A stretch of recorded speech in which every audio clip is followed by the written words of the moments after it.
Esiet sveicināti, dārgie sporta draugi, sporta līdzjutēji, un šodien īpašais sveiciens ir hokeja draugiem, hokeja līdzjutējiem, kas tuvākajās dienās un tuvākajās nedēļās skaidrs, ka sekos tikai un vienīgi notikumiem Ķelnē. Ar mani kopā šodien raidījumā hokeja diēta Jānis Matuls. Uzreiz gan teikšu, ka nākamajos raidījumos ar mums kopā būs vēl arī trešais viesis, bet šodien tādā nelielā ievada raidījumā šeit sporta bārā Arēna 29 mēs ievadam sarunu divatā. Jānis, sveiks! Lai dzīvo 5. maijs. Tieši tā. 5. maijs, tā ir diena pirms Latvijas izlases pirmās spēles. Jau šodien pirmās divas spēles. Grandu cīņas, es gribētu teikt, pirmās ir atklāšanas spēles. Bet tas pirmais, droši vien loģiskais jautājums, kāds ir, Jāni, tev šis hokeja pavasars? Kāds tas ir bijis? Ļoti interesants ir bijis šis hokeja pavasars. Mazliet pietrūcis Kiro Lipmana, bet pārējais viss apmēram tikpat interesanti kā citus gadus.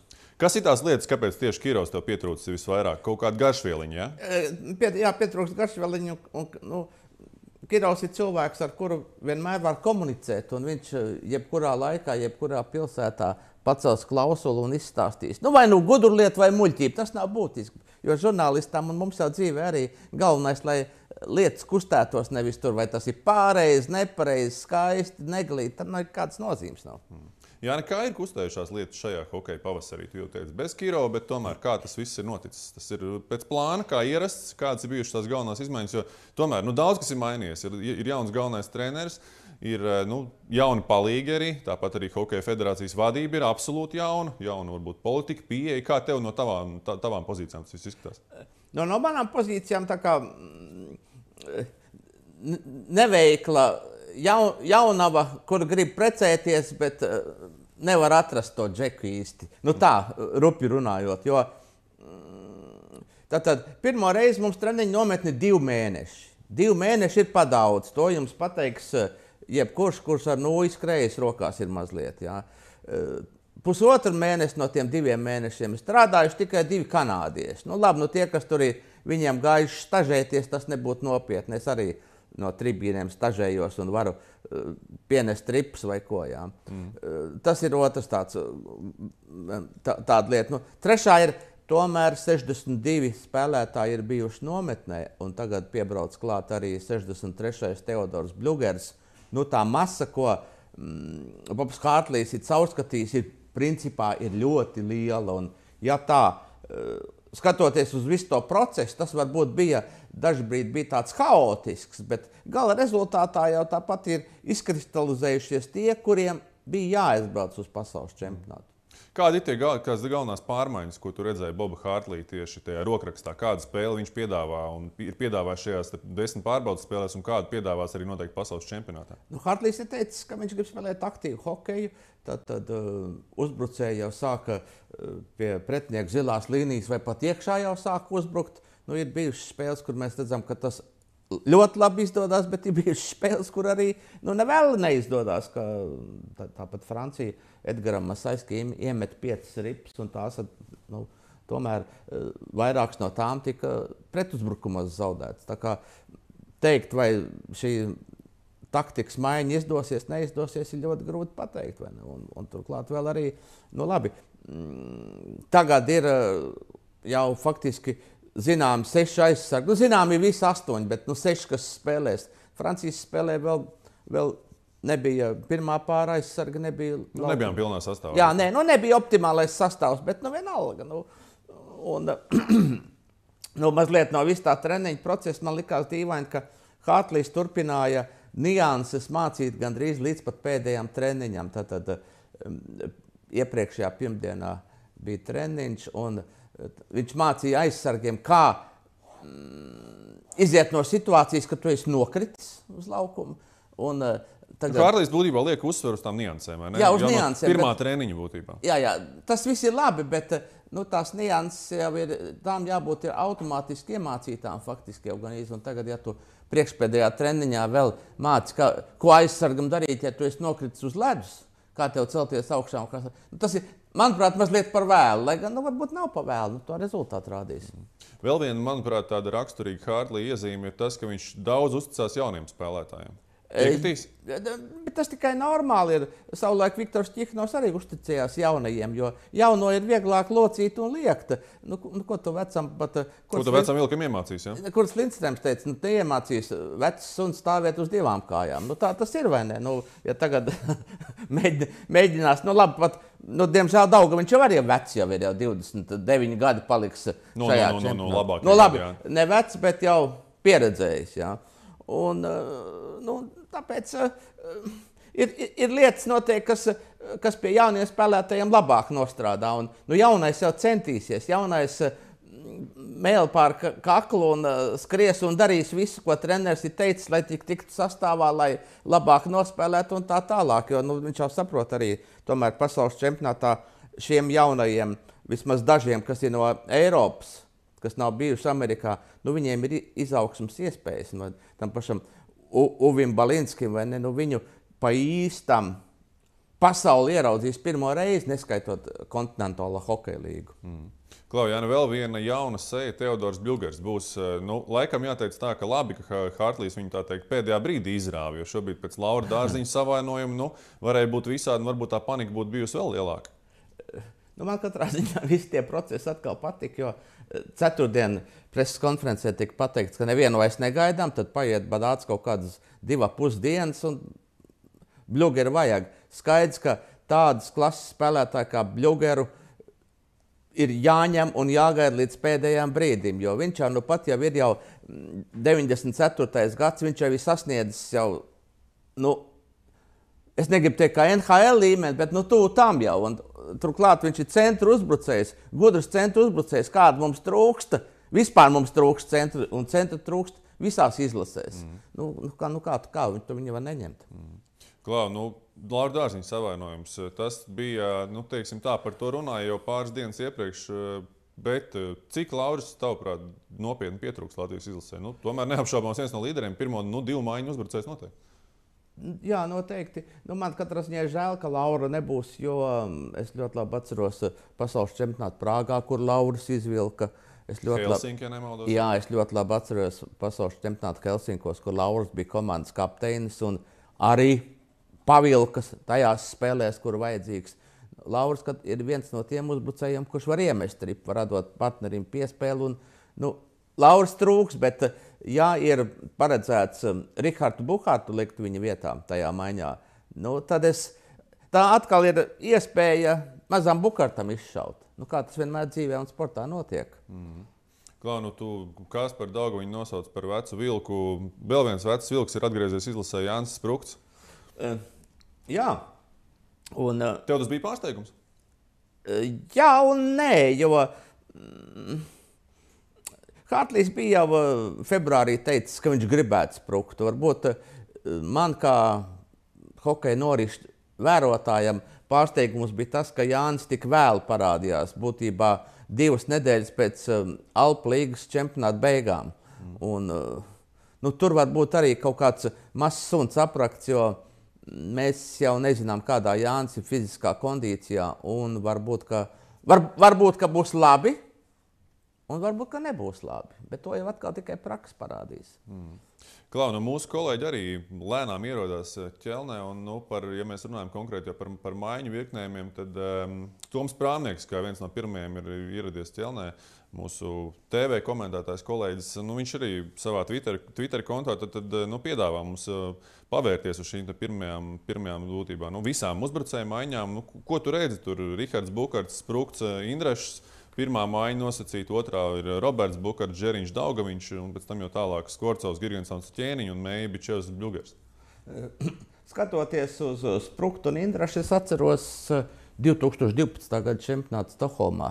Tur arī šie abi brekši bija kopā, un, lai cik tas nebūtu dīvaini, maiņas saspēli diezgan labi veidoja jauniņais Indrešs, kuram tas bija pirmais pasaules čempionāts. Un būtībā viņi arī to 12. gada čempionātu ļoti labi iesāk šī maiņa. To trešais, manuprāt, klāt bija Miķels Redliks, bet varbūt nebija, tas arī šobrīd nav būtiski. Jā. Un, ja Indraša gudrībai klāt būs Sprukta viltība un kreisajā malā Riharda Buharta tāda jauneklīgais maksimālisms, hokeja nekaunība. Tur var veidoties ļoti laba saspēle. Un jācer, ka tā maiņa izšaus. Nu, un par Bukartu, vecāko Bukartu, par Džeriņu un Daugaviņu? Arī. Jo, principā jau... Man vienmēr ir paticis Smīgs kopā ar Robertu Bukartu. Es nezinu, kāpēc viņiem tā tāpēc, ka viņi sāgāja spēlējuši jau kopā bērnu komandā. Es atceros, kā viņi ne mazi puikas, bet tādi vidēji vecuma puikas, kā viņi čakarēja vecākas komandas. Tur vēl bija arī Jānis Ozoliņš bija, un viņi trietā tur daudzas komandas, daudz komandu pieredzējušie spēlētāji nezināja, ko darīt pret šo trīnieku. Un tā kā viņiem šī saikne jau ir no agras bērnības, un viņi saprot viens otru. Finalizējot, teiksim, tā tēma par uzbrucēju trīniekiem, tā arī Hartlīs varētu sākt šo čempionātu ar šādām te maiņām?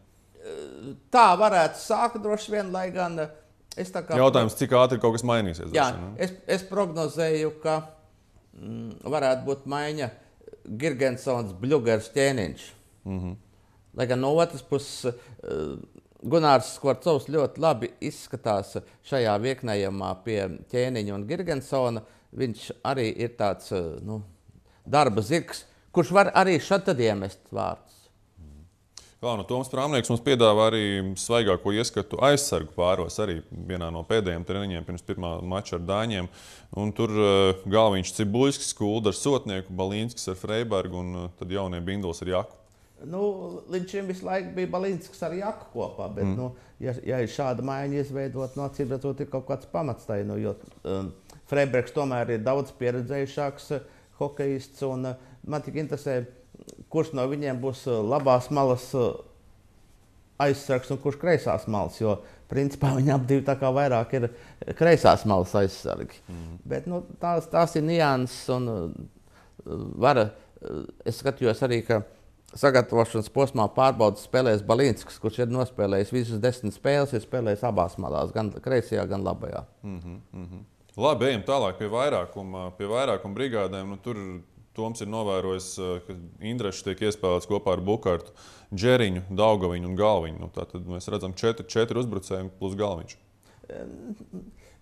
Mēs gan pārbaudas spēlēs atgādināšu tev, redzējām arī pat 5 uzbrucējus Hartlī spēles modelī vairākumā. Man liekas, ka šai pirmā vairākumā centrālā figūra ir Roberts Bukarts. Veidotājs. Jā, veidotājs. Kas ir vairākumam būtiskais? Vairākumam būtiskais ir nepārturēt ripu. Un Bukijs ripu nepārtur vairākumā un var iedot negaidītu piespēli, var iedot to precīzi, pārredz laukumu. Un, faktiski viņam, acīm redzot, šajā izlases modelī vajadzētu būt ātrākajām un tehniskākajām niživī rokām, tā varētu teikt. Labi, otrā vairākuma brigāda ir Girgensons, Sprukts, Rihards Bukarts, Balīnskis un Oskars Cibuļskis. Balīnskis šī iekļaušana, teiksim, šajā tas ir pārsteigums? Nē, tas ir jauns uzvārds, teiksim, tādam vidējam hokeja līdzstājam. Redzi, tu jau man tagad sāc prasīt tā kā tāds ierindas hokejists, un Balīnskis ar man prasīja, es pirms kādu mēnešu izmisīgi centos viņu nointerēt. Viņš prasīja, kāpēc jums tik izmisīgi vajag man un tā? Tu jau jūti, vai ne? Nē, es taču nevaru viņam teikt, ka mums vajag tevi tāpēc, ka tu gandrīz pa 100% brauks uz pasaules čempionātu. Un, ja kāds... Balīnskis ir šīs sezonas lielākais atklājums, jo faktiski es viņā, varbūt gluži Sandi Ozoliņu jaunībā neredzu, bet tas ceļš ir apmēram tāds pats, jo būtībā Balīnskis iepriekšējos 2 gadus, laikam jāsaka, 1 gadu jau pirms tam, viņš nospēlēja Vācijas Deutsche Nachwuslīga, kas vispār Latvijā tā varbūt Latvijas pirmās līgas čempionāts, vai ne? Ozoliņam tas pats bija. Ozoliņu nepaturēja Rīgas Dinamo, bet aizsūtīja uz Ķekavu. Un, kad es ieraudzīju Balīnski pagājušā gada rudenī, tas bija pavisam cits Balīnskis. Un turklāt kopējs viņam abiem ir arī tas, ka viņi ir bijuši pirms tam uzbrucēji. Un ja uzbrucēji pārtais par aizsargu, viņam jau tās uzbrucēja iemaņas paliek. Un es skatos, ka Balīnskis arī, tad viņš ir pie vārtiem jau aizlīdz, tad viņš mierīgi meta, tad viņš notur zonu. Viņš nebaidās spēlēt. Viņš spēlē hokeju, nevis strādā ar ripu vai kaut ko tādu. Jā. Tā kā man tas nav pārsteigums, ka viņš ir otrajā vairākuma pieciniekā. Viņš pat ir bijis pirmajā vairākuma pieciniekā. Nu, skatīsimies, kā lietas ies, jo ja ies labi, tad nemainīs, ja neies tik labi, tad kaut ko mainīs. Jā, man ļoti patīk tavs Balīnska salīdzinājums ar Sando Zoliņu. Kas varētu būt no jaunajiem spēlētājiem, tur tās sejas pietiekami daudz ir. Kas varētu būt šī čempionāta atklājums Latvijas izlases kontekstā? Mēs zinām, ka Tētis Nolans savulaik atklāja Miku Indrešu nosacīt, tur gan ar Cābols arī pirms tam bija pielicis roku. Tā kā tur varbūt nevajag uzņemties visus teiksim, tā lauras Tedam pašam, bet šī čempionāta atklājums tavā skatījumā tāds, melnais zirdziņš, kas var izšaut? Es tomēr ceru, ka izšaus Tedijs Bļugers, bet viņš varbūt neizšaus tā, kā mēs domājam, ka sametīs 7 spēlēs 8 rips, viņam drīzāk statistika būs 1+7. Ja? Bet šī izšaušana varētu veidoties tā, ka viņš, kā lai saka, savu veidu Jāņa Sprukta klons var būt. Ja? Šis gudrais centra uzbrucējs, kurš ar labām piespēlēm apgādā savus partnerus. Tā kā es liktu uz Bļugeru, vēl man katrā ziņā pozitīvs pārsteigums bija arī Rihards Bukārts, jo viņi te nepaņēma uz vienu U20 čempionātu, pat nemāk pateikt, kāpēc, vai tāpēc, ka liels individuālists vai raksturs ne tāds, bet viņam ir tas, kas varbūt Robertam pietrūkst, tā hokeja nekaunība. Viņš lien uz vārtiem un grūstās un var, man liekas, arī var iedot 1,95 m garam aizsargam, var iedot pa degunu, pēc tam pats dabujot, bet, Arī Rihards Bukārts ir ļoti progresējis un var izšaut šajā čempionātā. Praktiski jau var izšaut jebkurš no tiem 5 aizsargiem. 5 jaunajiem, lai gan man liekas, ka Kristoferu Binduli tomēr paturēs kā 7. 8. aizsargu, viņš mazāk spēlēs. Skaisti, to redzēsim. Par kalendāru runājot, šis ir tas čempionāts, kad būtībā sāksim mēs pret komandām, pret kurām ir jāņem punkti. Uzreiz pirmās 3 spēles, kā zināms, nav pret nebūt favorītiem. Tās ir būtībā mūsu līmeņa komandas, kur, es domāju, ka arī līdzutēji pieprasīs tos punktus. Jā, es zinot, ka tu man uzdoši šo jautājumu. Kā tu zināji? Man tavs e-pasts pārsūta. Es izskatīju visu iepriekšējo čempionātu pirmās 2 spēles. Atgriezties mums 97. gadā laikam nebūtu prāta darbs, ka mēs nospēlējām 2x4-5 un diez vai šajās 2 spēlēs mēs iemetīsim 8 rips. Mums ir jāskatās, kā es saku, šis Indraša periods sākot no 12. gada. Kad mēs metam 2 spēlēs, labi, bet tas atkal nav kritērijs. Mums līdz šim visos čempionātos, izņemot 99. gadā Oslo, mums pirmajās 2 spēlēs bija Šveice un Francija, it kā mūsu līmeņa komandas. Pēc tam visus pārējos čempionātus mums pirmās 2 komandas vienmēr ir bijušas grandi, un mēs zaudējām 98. gadā Somijai 0-6, Krievijai 5-7, un pēc tās sistēmas vai beidzam čempionātu vai uzvaram Kazakus. Tagad tās lieta ir pavisam savādāk. Nāk it kā mūsu līmeņa komandas Dānija un Slovākija. Un jebkurš arī arēnā 29 teiks, kā več, tur ir 5 punkti vismaz jāņem, 6 būtu vēl labāk. Ja? Vai tā būs vai nebūs, ļoti grūti pateikt, jo mēs kaifojam par savu izlasi, kas ir labi, un mums ir jābūt optimistiem, un mēs nedrīkstam domāt, ka mēs nevaram tikt ceturdaļfinālā. Mēs tiksim ceturdaļfinālā un pat pusfinālā. Bet Dāņiem, izņemot to, ka viņiem nav kādi 3 NHL spēlētāji, ja, viņiem praktiski ir gandrīz ideālais sastāvs. Viņiem ir gandrīz tas pats sastāvs, kurš pagājušā gada rudenī centās tikt uz olimpiskajām spēlēm. Un kā mēs zinām, tad olimpiskie sastāvi visām valstīm bija optimālie gandrīz. Vai, ja. Tā kā mums teikt, ka Dāņi, ja tur viņiem tur šogad tā nav. Ja kādi ir, kuriem šogad tur tā šitā, tad tā ir Slovākija. Pēc sastāvā? Jā, es jau tev, pēc uzvārdiem. Kā viņi spēlēs, mēs to redzēsim, jo tur lielākā daļa ir no Čehijas ekstralīgas spēlētāju. skatoties caur tos uzvārdus, ir jau viens otrs pazīstams, bet es jau tā ironizēju, ka tur divi ievērojamākie hokeisti - Julijus Šuplers un Miroslavs Miklašovics. Abi, kas ir Slovākijas izlases treneri palīgi. Jo tie pārējie uzvārdi, tur tā, nav tur ne Haras, neviena tāda līmeņa spēlētāja nav. Jā, es gribētu piedāvāt nelielu video. Es pirms došanās uz Ķelnī aprunājos ar mūsu komandas kapteini Kasparu Daugoviņu un vaicāju viņam, kāds būs viņa teiktais un ko viņš teiks komandai pirms pirmā mača ar Dāniju un kāda būs tā ievadruna. Tā kā paklausīsimies, ko Kaspars atbildēja. Parasti jau tā uzruna rodās tur uz vietas esot, skatoties, kāda iesildīšanās bijusi uz ledus. Un, pretinieki, zinot, pastāstīt vairāk, kā mums jāspēlē, drusciņi tādu tā kā uzmundrinājumu kaut kādu džekiem dot. Parasti arī čempionātā pirmā spēle varbūt tā drusku emocionālāka, jo tā pirmā spēle ir ļoti svarīga vienmēr, kā tu iesāc to turnīru, tā arī aiziet. Parasti visi tiek, atstājam visus spēkus laukumā un ejam cīnamies. Taktikas viss ir galvā ieborēts, galvenais pēc tam ir atrast to piekto ātrumu. Tā tieši uzruna konkrēti nē, visi tie kapteņi bijuši dažādi un vienkārši atceros pirms olimpiādas Sočos, Anča mūs savāca, tas bija diena pirms spēles, ciematiņā. Visi komandi mēs sēdējām mazā istabiņā, kas uz grīdas, kas divānā, un vienkārši Sančs teica, čēļi, ejam parunāt, kā mēs šo turnīru nospēlēsim. Tas bija tāds, tā kā teksts, un mēs tur stundu droši vien runājām, kaut kur ar jokiem, kaut kur nē, un tad varēja just jau tad tādu saliedētību komandā, un tad vienkārši izrunāšanās savā starpā, tā bija tāda, kas deva to dzirksteli, ka viss zināja, kas jādara. Būs savādāk, tas ir skaidrs, jo neesam ilgus gadus spēlējuši pret komandu, ar kur vajadzētu ņemt punktus.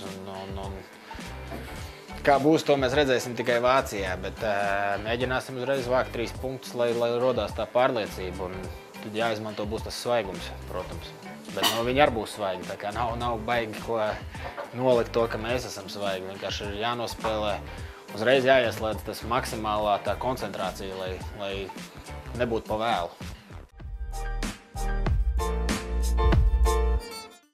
Jā, pilnīgi noteikti. Kā iesāksim čempionātu, tā noteikti arī viņu turpināsim. Ja varbūt neiesāksim tik labi, tad arī cerēsim, ka turpinājums būs labāks. Tā kā būtībā jācer mums ir uz veiksmīgu Latvijas izlases sniegumu. Jāni, par pirmajām spēlēm runājot, jau pieminējām šo nosacītu labo kalendāru Latvijas izlases kontekstā. Kā mums ir vēsturiski veicies pirmajās spēlēs? Jo mēs nākamreiz tiksimies, kad būs aizdīts jau pirmās 2 spēles, bet tev konkrēti par pirmo maču. Kad mēs esam pēdējo reizi vinējuši pirmo maču? Mēs vispār esam pirmo maču tikai vienreiz vinējuši 2014. gadā Minskā, kad uzvarējām Somijā 3-2. Bet man patika pagājušais čempionāts, kur faktiski pirmajās 2 spēlēs, pēc vecās sistēmas mēs nopelnījām 2 neizšķirtus. Tad bija 1-2 pret Zviedriju overtājumā un 3-4 ar Čehiju bulīšos. Tās tomēr ir pasaules klases komandas. Cita kalibra komandas nekā Dāņu, vai ne? Jā, it kā cita līmeņa komandas nekā Dāņu, bet katrs čempionāts ir savādāks, katra spēle ir savādāka. Nevienmēr slikti iesākot ir labas beigas un otrādi. Ir ļoti, ļoti dažādi ir bijis. Ir ļoti daudz bijis čempionāti tādi, kur arī iepriekšējais čempionāts Vācijā 10. gadā būtībā bija viena izšķirošā spēle, kur mēs spēlējot pret Čehiju vairākumā ielaidām 2 golus un zaudējām 1-3. Mums bija iespējams to spēli uzvarēt Latvijai. Un tad Čehija, kas pēc tam kļuva par pasaules čempioni, viņi netika vispār play-offā. Ja? Tā kā tas mums ir šur tur, kur mums nav paveicies. Un, tas ir tas veiksmi vajadzīgi. Sportiskā veiksme. Jā. Par pārbaudas spēlēm runājot, nedaudz virs 20 vārtiem komanda ir guvusi 10 mačos. Ar vārdu gūšanu, tas laikam arī ir tas, kas mūs satrauc jau Dinamo sezonas laikā, arī atstoties vēl uz to. Šeit skaidrs, ka Dinamo spēlētāji varbūt nav tik daudz īpatsvars, bet vienalga. Kā būs ar vārdu gūšanu? Tiksim beigās, beidzot pāri, sajutīsim to vārdu gūšanas garšu. To jau mēs būtībā redzam arī U18 izlasē, kur arī bija. Visās jauniešu izlasēs. Visās, tad latviešiem pietrūkst metēju. Vai 2,1 ripa 10 spēlēs pret šādām komandām, kur pret Krieviju mēs vēl nebijām gatavi, un pa vidu nāca Zviedrija, kur mēs tomēr iemetām 4 vai 5 rips, nu, kā to bulīti skaitīt. Nu, vajadzētu 2,5–3 rips vajadzētu mest. Ja mestu 3 rips, tad jau var uz daudz ko cerēt. Es domāju, pirmajās 2 spēlēs, jo var jau būt, ka būs rezultāts 5-1, bet man kaut kā vairāk lietas domāt, ka ja mēs uzvarēsim pirmo un arī otro spēli, tad rezultāti būs 3-1, 3-2, 4-1, un tas jau ir liels rezultāts priekš Latvijas hokeja. Jāni, runājot par vārtu gūšanu, par dažādām garšu kārpiņām, Kasparam Daugaņam īsti pirms došanās uz Ķelnes arī piedāvāju iejusties tādā varbūt sev nedaudz neierastā amplitūdā, iejusties bārmeņa lomā. Viņš pagatavoja vienu interesantu kokteili un paskatīsimies, ko tad viņš gatavoja. Sveiki visiem! Šodien atrodamies sporta bārā Arēna 29, vieta, kur var labi atpūsties un izbaudīt sporta pasākums. Un šodien no savas puses gatavošu garšīgu kokteili jums, kas saucās Karsuma trieciens. Un to jūs varēsiet nobaudīt visu čempionātu laikā pie mums bārā un pamēģināt to savas ēdas, kā ir karsuma trieciens. Sāksim gatavot droši vien. Vajag drusciņu ledu pielikt klāt. Tā saliksim, lai augstāks un atsvaidzinošāks. Gramus 50 kaloā, kas ir tāds interesants dzēriens laikam. Nav mēģināts. Drusciņi tāpadās mēst, laikam, to caurspīdīgo ūdeni, 40 grādīgo pieliesim. Drusciņi, lai tā iegriežās tā galva, lai sāk saprast, kur tu atrodies pēc trieciena. Lai būtu sajūtas, ka karstums būtu nonesis jūs drusku saldo krējumu. Tā. Visu šido mēs samaisam ar tādu garu karoti. Tā, lai augsts, foršs, patīkams, jo, ka karstums nones, jūs parasti uz ledus guļat. Tā, pieliksim drusciņu vēl ledu klāt glāzē.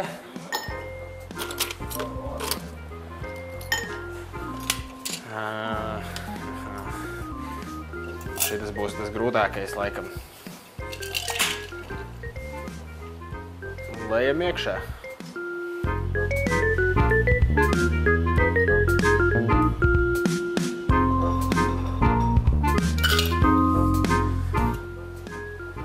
Karsums jums pasniedz baigi garšo kokteili, un viņš saka, ka šitos parasti dzer bez salmiņa. Īsti veči dzer bez salmiņa kokteļus.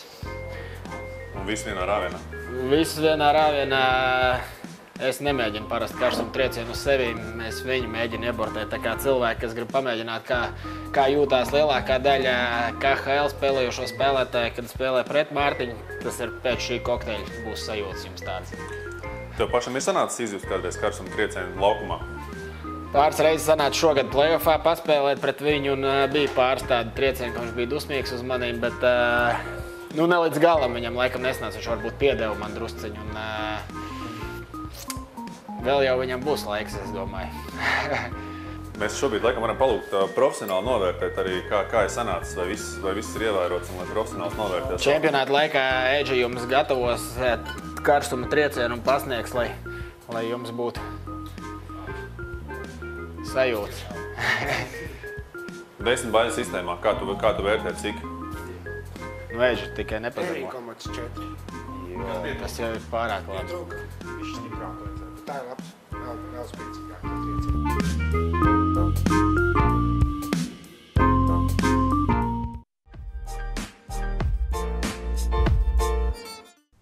Jā, šādu karstumu triecienu laikam arī es labprāt nogaršot, un arī jums visiem būs iespēja šeit sporta bārā Arēna 29 to čempionātu laikā darīt. Un, Jāni, man laikam tev arī tāds labs novēlējums, noslēdzot tēmu par alkoholiskiem kokteļiem, ka mums būs iemesls pēc pirmajiem 2 mačiem, nosvinēt ar kārtīgu karstumu triecienu. Ja?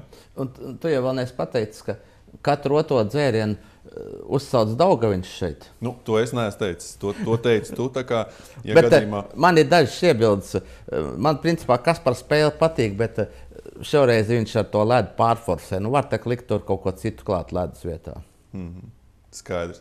Ar alkoholu uzmanīgi mēs zinām, ka alkoholam ir slikta ietekme uz jūsu veselību. Es dzirdēju, ka tu esot gribējis raidījumu nosaukt par rumu diētu, bet tev esot aizliedzis priekšnieks. Tā ir. Tā bija sākotnēji. Bet atceroties, starp citu, vēl vienu interesantu faktu, kas saistās ar sportcentrs.com portālu, tad šis ir 10. gads, kad mūsu kolēģi arī mēs savulaik esam bijuši vairākos čempionātos. Šis ir 10. gads. Un, Jāni, man ir tādi interesanti daži pierādījumi par tevi, un tas ir 2009. gads Šveica. Kad tu paliec bez matiem, mums arī būs kāda fotografija, lai tu varētu atminēties. Jā, šobrīd tās arī redzam. Kas te notiek? Tu zaudēji derības, tu neko nesaproti no hokeja vai kā ir? Nē, vienkārši tur arī bija diezgan karsts. Un, ja ir iespējams bezmaksas frizieris, kāpēc neatļaut, lai Zembis nogriež matus? Ja, Jā, Māris Zembergs, starp citu, no laikraksta Diena kolēģis tātad apcirp Jāni. Bet, Jāni, ja pa nopietno, tad bija kaut kāds derības, ja? Derības, nederības. Mēs jau tur tāpat bieži vien muļķojamies. Un tad toreiz Haris nāca preses centrā pirms spēles stāstīt, kā mēs spēlēsim un ko. Un tad es kaut kā tur... Vai arī viņi man izprovocēja, ja būs tas un tas, tad tu nogriezīsi matus. Es teicu, kāda problēma? Nogriezā, labi, ka pašam nebija jāgriež. Bet tas čempionāts bija ļoti foršs, jo es dzīvoju pie cūkām. Tiešā vārda nozīmē. Tiešā vārda nozīmē. Cūku fermā. Jā, bet Benes centrā mēs bijām noīrējuši viens privātu mājas otro stāvu, un saimnieki bija tādi inteliģenti, vāciski runājuši šveicieši, un viņiem tajā privātu mājā, tā kā no brīvības pieminekļa, cik tālu, tā kā jaunā Ģertrūdes baznīca ne tālāk no centra, viņiem iekšā bija skraidīja vistas, un arī kādi 3 sivēni skraidīja, un mēs tā iesākumā domājam, ka beigsies ēdienas, tad mēs to vienu sivēnu varētu ņemt zemē. Un labi, ka mēs savas stulbās domas publiski nepateicām, jo pēc tam iegājām vienā no tām istabām un skatāmies, kur ir tas ģimenes zars sazīmēts un apakšā 3 sivēni. Tie bija tie dekoratīvie, skaistie cūcuki, ko tagad laikam Latvijā ar viens otru saucē, bet man tā bija pirmā pieredze ar cūku, kuru neēda. Jāni, tev droši vien tavā, sporta žurnālista karjerā tā pieredze ar lieliem čempionātiem, lieliem turnīriem ir liela. Ir vēl kaut kas tāds, ko varbūt gribās atcerēties, jautrs par cūkām, par vēl kaut ko citu varbūt. Par Kīro beigās varbūt.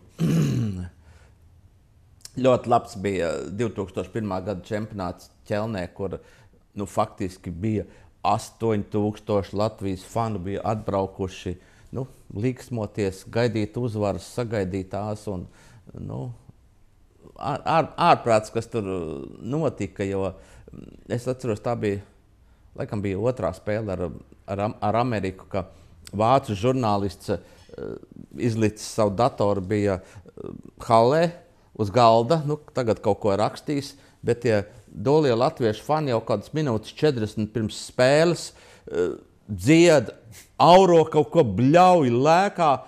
Es ļoti labi atceros, kādu vārdu vācietis nobļāvās. Tas būs rupšvārds, jā? Nē, tas ir vācu rupjākais vārds šaize. Aha. Paņēma savu datoru un aizgāju uz mierīgāku vietu. Un, tas čempionāts bija, tādā ziņā bija briesmīgs. Atkal, teiksim, tā skaistuma un izdomas ziņā, Pēterburga jau nekam nestāv blakus, jo pirms pirmās spēles latvieši kaut kur zirgu fermā ir atraduši baltu zirgu un apjāja hallei apkārt Boļševiku prospektā baltā zirgā ar Latvijas karogu rokās. Kur tādas lietas vispār var iedomāties? Atgriežoties pie hokeja un pie 2009. gada, kad Latvijas izlase pēdējo reizi iekļuva ceturtdaļfinālā, cik spēlētāji ir palicis no šī gada? Izdevās tev papētīt arī? Man izdevās papētīt.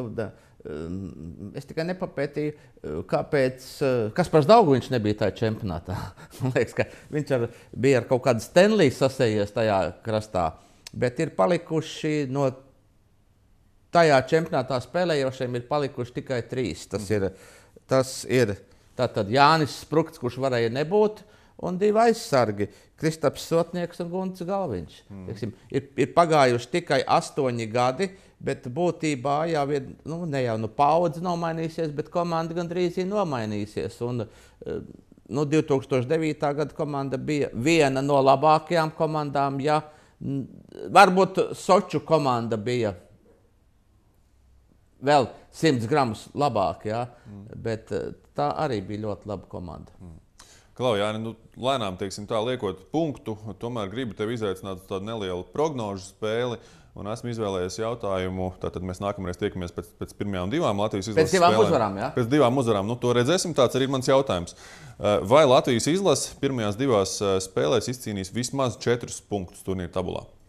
Es teikšu jā, es teikšu pat vairāk. Man liekas, ka būs 5 punkti. Tu vienmēr esi optimists. Kāds ir pamatojums? Pamatojums ir tāds, ka es jau to esmu rakstījis savos rakstos. Kāda jēga būs no tā, ka es tagad iedomāšos, ka man ir jāmirst, ka nāve nāks, ka kas. Mēs jau to visu tāpat zinām. Tāpēc par visu to procesu un arī par hokeju vajag pasmieties. Un man patīk, ka man ir doma biedri, ka 2012. gadā Stokholmā, es jau to iepriekš biju teicis, arī Teds Nolans bija teicis, ka hokejs tā ir tikai spēle, tā īstā dzīve ir ārā. Mums jau arī acīm redzot, ir hokejs jāuztver kā spēle, tā ir mūsu labākā spēle, bet tā nav Blaumaņa stilā rakstīta traģēdija, tā noteikti nav jābūt. Tā jābūt, otrādāk, tā jābūt tikai Blaumaņa komēdijai, kā skaistai dzīvei, pasmieties par dzīvi, uzdziedāt, iedzert kādu alu vai rumu labākajā gadījumā un dzīvot dzīvi. Ko, Jāni, teikšu tev paldies vēl tikai mūsu skatītājiem. Teikšu to, ka mūsu Facebook lapā arī visiem mūsu skatītājiem būs iespēja atbildēt uz šo pašu jautājumu un būs iespēja iegūt 50 eiro dāvankarti no hokejveikals.lv, tā ka sekojiet sportcenas.com Facebookā. Un nākamreiz mēs tiekamies jau 8. maijā, Jāni, vai ne? Kad mums šeit pievienosies kāds interesants viesis. Kas viņš būs un kurš tas būs? Laikam pagaidām, lai paliek noslēpums, bet jebkurā gadījumā būs interesanti arī 8. maijā. Tā ka sekojam hokejam, turam īkšķis par Latvijas izlasi un tiekamies jau pavisam drīz. Vislabāk! Čau, čau!